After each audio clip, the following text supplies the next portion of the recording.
4-way டெஸ்ட்னு சொல்லலாம். நம்ம 4 பேர்த்த உங்கள் விஷன் வந்து ஈர்க்கணும். யார் அந்த 4 பேர்? ஒன்று நீங்கள் 2 மணிக்கு எழுப்பி வா ஓடலாம் அப்படின்னா அந்த விஷயம் உங்களை துரத்திட்டு போகணும். அப்துல் கலாம் சொன்ன மாதிரி தான், தூங்கும் போது வர்றது கனவு இல்லை, தூங்க விடாமல் துரத்துறது தான் கனவுன்ற மாதிரி. டீமில் போய் தம்பிகளா நம்ம 100 கோடி பண்ணும் சரியா சார், நீங்கள் 100 கோடி பண்ணுவீங்க, எனக்கு அதே தானே சார், எனக்கு என்ன சார் கிடைக்க போகுது? அப்போ அதே 100 கோடி தான் அவங்களுக்கும் புரிகிற மாதிரி. உங்களுக்கு 100 கோடி வந்தால் நீங்கள் என்ன இன்சென்டிவ் கொடுப்பீங்க? 100 கோடி வந்து எவ்வளோ சம்பளம் கொடுப்பீங்க? 100 கோடி வந்தால் எம்ப்ளாயிஸ்க்கு என்ன கிஃப்ட் கொடுப்பீங்க? எல்லாரும் காரில் தான் வரணும், எல்லாரும் அட்லீஸ்ட் ஒரு தனி வீடாவது வாங்கியிருக்கணும், குறைந்தபட்சம் ஒரு ஃபாரின் ட்ரிப்பாவது போயிருக்கணும். அப்போ அதை சொல்லுங்க. அடுத்தது customer.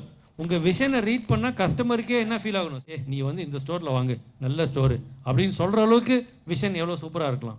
So it should be inspiring for the customer. 4வது இன்வெஸ்டர். இன்வெஸ்டர் பொதுவாக நம்ம கம்பெனிக்கு பெருசாக இருக்க மாட்டாங்க. அப்படி இருந்தாங்கன்னா அமெரிக்கா கம்பெனியில் ஃபண்டிங் வாங்குறோம், அந்த மாதிரிலாம் ஃபண்டிங் வாங்குறோன்னா அந்த விஷனே வந்து பிடிச்சிருக்கும். ஆக்சுவலி இவங்க ஏதோ ஃபண்டு வாங்கினதுக்காக விஷனை போடல, விஷனை ஃபீல் பண்ணுறாங்க. So what can be the vision of your company? அந்த விஷன் வந்து எப்படி பொதுநலமாக வைக்கிறது?